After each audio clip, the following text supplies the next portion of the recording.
Hello everybody, Andy here. How's it going? When I'm doing my channel, I always consider what other games do I like, right? I'm obvs into Kill Team, really enjoy the game. Creating content for it a touch stale at times. And so I think, what else should I create content for? And you know, I'm a huge fantasy fan, right? And if you follow me, you know that of late I've been considering other games.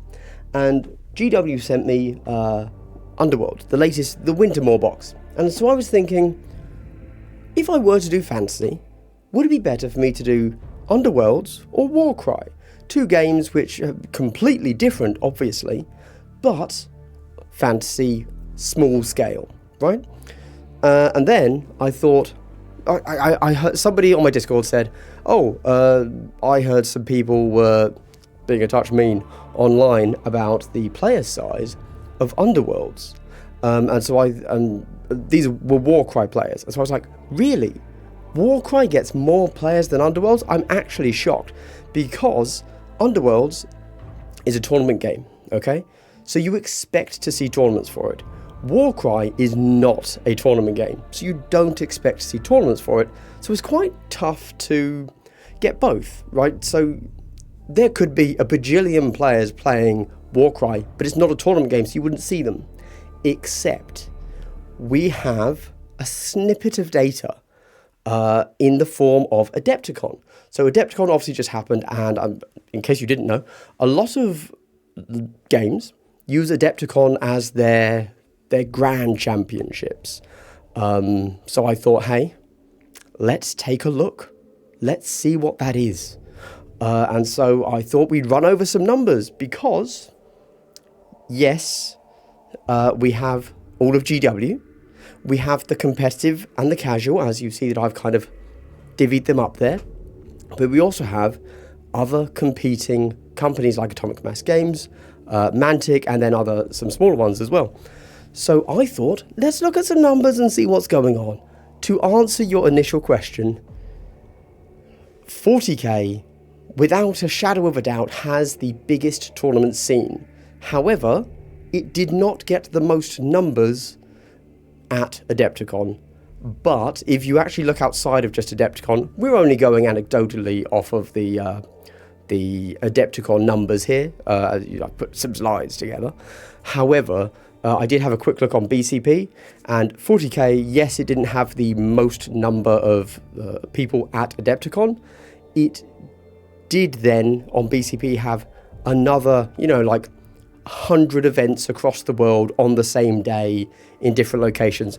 Whereas some of the other events that did have a larger player count than 40k at Adepticon, that was it. Like, that was their one tournament. So 40k is really just on here for fun, just so you can see a number. But obviously, yes, it is the largest. It's not really in doubt, okay?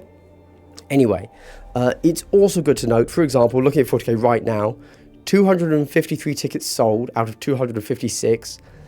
If the number of total kind of sales compared to the maximum they could have sold is 1 or 2 or 3 below, that's last minute refunds. Let's be honest. That might as well be 256 out of 256. And we are actually going to butt up against that number in multiple events. So even though, for example, right here, 40k Championships has 256 as the total ticket number, whereas Age of Sigmar, 176. So 100 less. Now, why? Is that, so there's two possibilities, I actually don't know. Is that they decided, how many tables do we need? Okay, we're going to throw open the floodgates. Everyone that wants to order a ticket for their event can order their ticket, and then once we're 6 months out from the event organisers say, okay, let's lock things down, let's put in final numbers. 40k sold that many tickets almost immediately, so we're going to cap it near there, and that means we have to then start sorting out all the other tables and spaces, how many are left. For example, we're going to see it soon, some of the events, they only had 16 spots. Is that because the person running that tournament said, I only want 16 tables? And is that because they have run them before and that's their max? That's their realistic? you know, like, yeah, we just have some numbers here. How did they arrive at that is our maximum number? Don't know. I will say there were so many events at Adepticon that I'm actually shocked that there were so many players. Anyway, sorry, let's crack on through the GW stuff, because it actually, obviously, I hope I've whetted your appetite to find out what is the actual highest number of players in a tournament, right? Because it's not 40k, that's interesting. Anyway, 40k, 253 out of 256 players. Age of Sigmar, 175 out of 176. Cool. Oh, also, sorry, I also have to add to this. So many of these game systems had multiple events running throughout Adepticon, so, and some on the same day. Some had a competitive, like, you know, Grandmasters tournament alongside a casual tournament, and then also a night tournament, and lots and lots and lots of team tournaments also going on. So I just picked one. I picked whichever tournament had the highest number, because that makes the most sense, right? Which tends to be the championship tournament. Those are kind of the two big games that everyone expects to be, you know, the highest count. Why didn't they do more than 256 players for 40k? I have no idea. Clearly, somebody made that decision.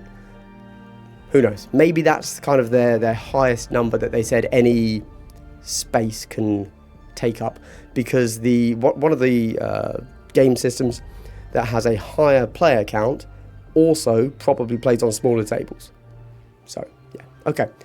We then get to Kill Team, because of course that's interesting, and that was 70 out of 72 players. So again, that's a really great number. And then we get Underworlds, which is, again, the thing that made me think about this. And that was, so this is the first time we get to an actual number. 25 tickets sold out of 64 possible. And that's actually an interesting number. All of the others so far have maxed out their player count. So they could have kept going, potentially. We don't know. This is our first number that is, no, there are 25 players for Underworlds. That's it. That's the cap. They could have sold more. They didn't. So that's interesting. We then, so obviously those are the competitive ones. I did list Underworlds as on the competitive side, despite not getting too many players, because 100%, it is, I mean, it literally says on the box, the ultimate competitive miniatures game. So, regardless of how GW wants people to play it, it is competitive. Okay, we then go over to the casual side. First up is the Old World, 68 out of 70. That's a huge number for a rank and flank game, so that's really cool to see. Again, I consider that maxed out. I think it's pretty clear they could have sold more, especially considering that the Old World only just released. The fact that 68 or 70 players already have full, whatever size armies they have, is actually genuinely quite impressive. So, cool. We then have Warcry at 49 out of 50. That's, again, considering that Warcry is about as opposite of a competitive game as possible, that is great to see. Yeah. Now, Necromunda, obviously this is obviously on the casual side, but again, 20 out of 20. Cool. Why only 20? Again, why 20 tickets? I'd actually be really interested to know if they kind of had to lock in at sensible goals right when they put tickets on sale, or if they were allowed to kind of sell as much as they could for a certain amount of time. Certainly in the past, when I helped run LWG in London, wait, LWG? No, that's the wrong one. The London Grand Tournament thing, whatever it's called. The first kind of few months, it was just tickets on sale, buy as many as you want, sell as many as we can. We're not putting any player cap on it just yet. And then when we were a few months out, like 3-4 months away from going live, then they said, okay, you've sold X tickets. All right, we think we're probably done. We're going to give you 10 more, and then we're done. So don't know if that's how Adepticon works too. So we then get Adeptus Titanicus. I included this just because I'm shocked people play Adeptus Titanicus. There you go. Yeah, there you go. Anyway, 24 out of 30. And then Middle-earth. You may know, maybe you can't see it behind me here. Middle-earth strategy battle games, Mesbega, has a shocking 96 out of 100 players. That actually threw me the most. Again, I know that everybody says it's a good game, and I've put it in casual, but only because it's like barely supported by GW. But really, that should be in competitive as far as I could tell. Because again, there were other events that were casual Mesbega. So people didn't have to play in the competitive tournament. Yeah, shocking. Sold out. Yeah, cool. Now, again, if you're thinking about it, it's like, okay, well, did it sell out because this is the one event a year? Yeah, maybe. Yeah, maybe. Yeah, that is entirely possible. That's GW done. We then go over to, oh, you know what we do before we go over to the next thing, which may probably be the one that has the actual most number of players that played in a single event at Adepticon. We say, if you're subscribed to the channel, I'd like to give you a big double hello. Wow, wasn't that wholesome? If you want a double hello in the next video, like, subscribe, leave a comment. Okay, we go to Atomic Mass Games.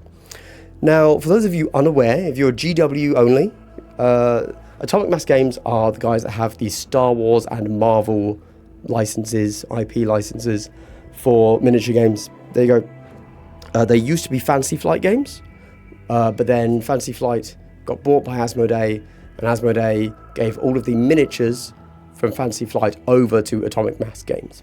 Atomic Mass Games, in case you're unaware, are all ex-Privateer Press employees. Privateer Press are the guys that do War Machine. Okay, let's go. So, Star Wars Shatterpoint. Again, maxed out, 63 out of 64. Pretty good going. Considering it's a new game that launched, a year ago? 8 months ago? Yeah, not too long ago. Oh, you know, it was June or July. I think it was July last year. So considering that has gone to 64 players immediately is incredibly impressive. Thinking back to my own time as a kill teamer, it took us a while to get to the numbers we're currently pulling in this new edition. Like there were times when we struggled to get 20 players in central London, which is pretty crazy. We then have the X-Wing World Championships Day 1, and this is 306 out of 320 players, and that's pretty big. That is a huge number for a game that hasn't had a new miniature release in a year. What? A couple of questions. That's first things first though. 306 out of 320. That is very close to, that is further away from the limit cap of tickets. Maybe that is the actual true number of X-Wing players that wanted to go to this event. Maybe there are only 306 players that want to do this, okay? Whereas obviously the previous ones had capped out at their 256. Maybe this is a genuine number, which is quite interesting. We then go to Star Wars Legion, which is the Star Wars version of 40k, basically. By all accounts, I hear it's a great game. So there we go. Oh, sorry, quick note on... No, Star Wars Legion. So again, we've hit a cap here, although this is a higher cap than 40k. So instead of 256, it's 276. And why? I have no idea. It kind of makes sense if you think about it. If you can fit 2 boards of X-Wing onto one 40k table, which you roughly can, I know that the Star Wars Legion table is the same size as the 40k table. In fact, it might actually be bigger. I think it's 6x3. Anyway, not the point. So you've got to then ask, why are there 276 tickets for Legion, but only 256 for 40k? If the 256 tickets for 40k were because that's the max they allowed each system, why does Legion have more? Interesting. Anyway, we then go to Star Wars Armada. 115 out of 128, same as with X-Wing there. Is this a true number? Because that's quite far off 128, you know? However, I think Legion has to get a big shout out. Armada has to get a big shout out here, because Armada hasn't had a new model release for, I'm going to say 2 years, it might even be 3. And that's mad. Right? They've had new cards release, I believe. They had like a narrative pack, same as X-Wing. They released like a narrative card pack, which could be used with existing miniatures, but no actual new model, which obviously is, as 40k players, that's how, or GW guys, that's how we think of games releasing new model. Oh, and there happen to be some rules with it. Whereas this is a little bit different, because Atomic Mass Games has both X-Wing, Legion and Armada as like new properties for them. They haven't done new miniatures. They've just said, oh, here's the thing. Sorry, they have done new miniatures for Legion. Anyway, so 115 players for a game that is by all accounts dead is a bit shocking. Even more shocking, arguably, than the fact that Mespeger capped out at 100 players. So crazy. And then Marvel Crisis Protocol is just, again, another Atomic Mass Games. I have it on there to show that that's something they do, because it's 100 players. I don't care about Marvel, so I'm not even going to talk about it. I hear it's a great game, though. And then I wanted to look at Mantic. Now, Mantic is in a similar boat to the two companies just discussed, GW and Atomic Mass Games, because they have a little bit of everything. They have a rank and flank game, they have a 40k variant, they have a skirmish variant, and they also have, well, a ship thing.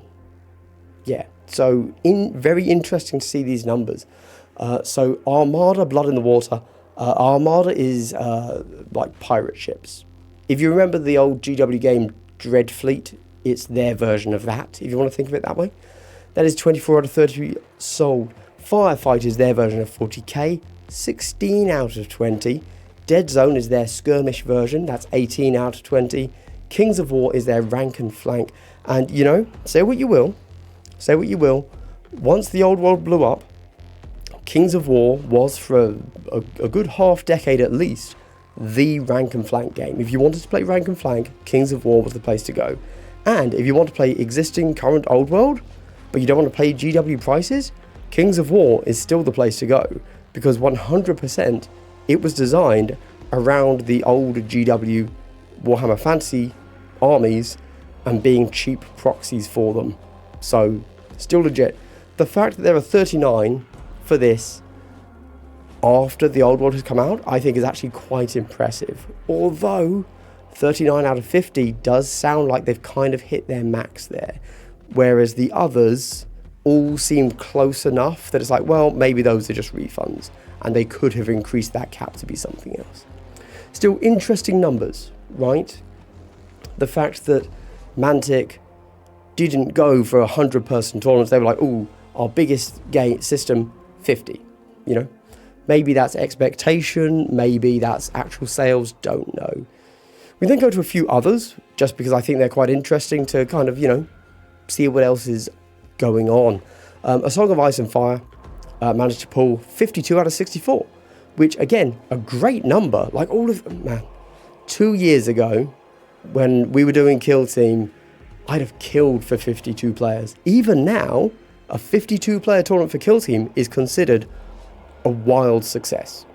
The fact that these games that a lot of people will have never heard of are pulling in these numbers is outrageously impressive.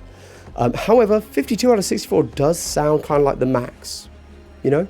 So, I also don't know, I didn't look into it, if Simon, the maker of the game, is actually like, if they were supporting and pushing this, or if it's purely a fan-run thing.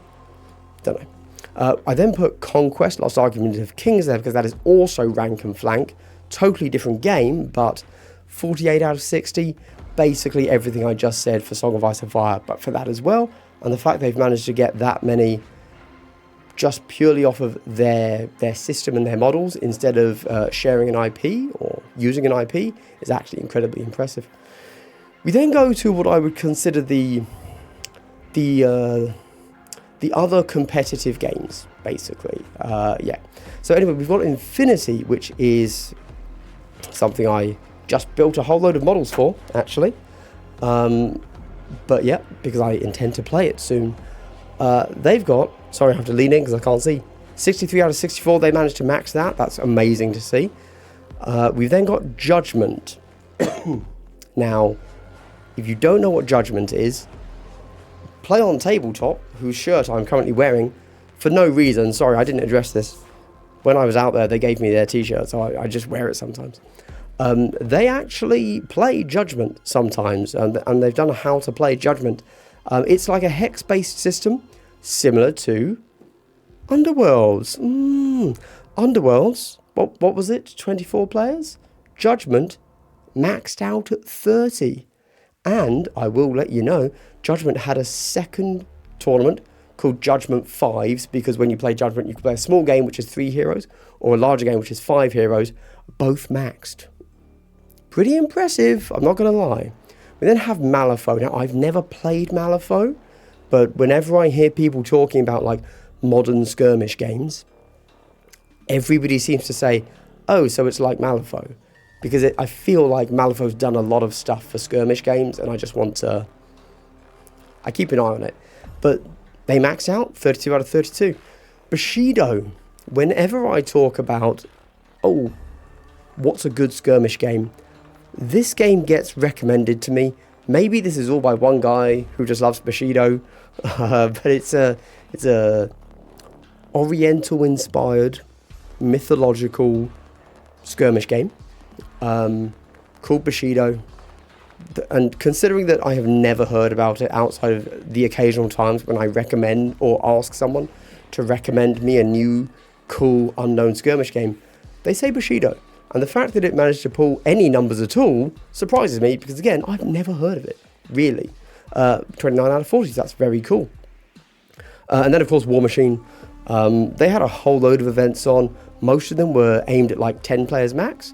But their big one, the Iron Gauntlet qualifier, Iron Gauntlet's their thing for like Grand Championship really, was 31 out of 32. Obviously that's a qualifier, so there is a fine, an actual, it's a qualifier for the real event. But again, they maxed out at 32, great to see. We then have some others that I keep an eye on. So Moonstone, 16 out of 16, they maxed it. You may have never heard of Moonstone, that's totally fair. I recently bought a bunch of Moonstone because it has some super interesting mechanics, and the fact that they've managed to max out their tournament, really cool to see. We then have Gaslands Refueled. Gaslands, in case you don't know, I've never played it, but it's a game where you go out and you build your own toy car, and then that's your model. So if you want to go out and buy like what a toy, Hot Rods, is that a thing? I don't know. But Scale Electrics, I really don't know what cars are called anymore, toy cars. Or you can buy like a Lego thing or a Duplo, it's very free form, obviously. And yeah, there you go, they managed to max it at 24. I was just surprised to see such a casual game running a tournament and max out. Nice. Again, these aren't big numbers like that they've capped at, but it's cool to see them. We then have Frostgrave and Stargrave from Osprey Publishing. Yes. I always get Osprey and Modiphius mixed up for some reason. Anyway, Frostgrave, 20 out of 20. Stargrave, 15 out of 20. Just really interesting.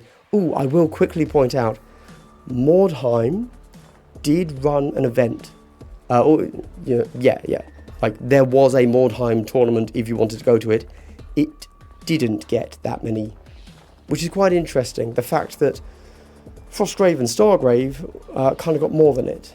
Considering that Frostgrave is very explicitly, or implicitly, an updated take on Mordheim. But obviously, because Mordheim is in the gamer consciousness much more because of Games Workshop, it's quite cool to see that they managed to max that tournament out. Right now, on my painting desk, after all the Infinity stuff, I actually have a little Frostgrave warband that I'm building up, so that's cool. Stargrave, I feel like I've got enough sci-fi in my life, so I'm not hugely interested in it, and presumably the rest of the world agrees with me because they didn't max out, going 15 out of 20. Anyway, there you go.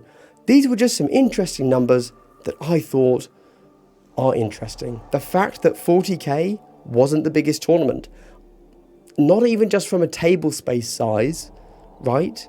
because there was another, actually larger table space game that had more tickets, well, available to them and sold, is super interesting. I wonder why, don't know. But again, that's because everybody that plays Star Wars Legion was here. Everybody that plays 40k was still everywhere. So, you know, these are just interesting numbers.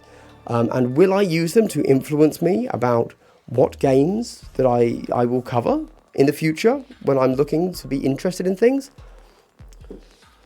Yes, rip Underworlds, am I right? What a shame, such beautiful models, but yeah, I don't know. Anyway, if you made it to the end of the video, I'd like to firstly give you an award for making it here, and that is a big triple hello. And then finally, if you'd like to leave a comment, that'd be great. And oh, sorry, there was one more slide. I also looked into the World War IIs, the historical stuff. I don't know anything about these three. I've never played them. Flames of War, Team Yankee, Bolt Action. Yeah, Bolt Action. None of them hit their cap. There you go. I don't know. I just thought it was interesting to see how they compare against each other. Finally, for a comment, leave me 1, 2, or 3. Which is the cutest scone gentleman? 1, 2, or 3. Let me know. No reason at all. Promise. All right. Thanks, everybody. I just thought this was super interesting. I love knowing some analytics, some data, and about which game has the most reach. Always super interesting for me. Have a good one.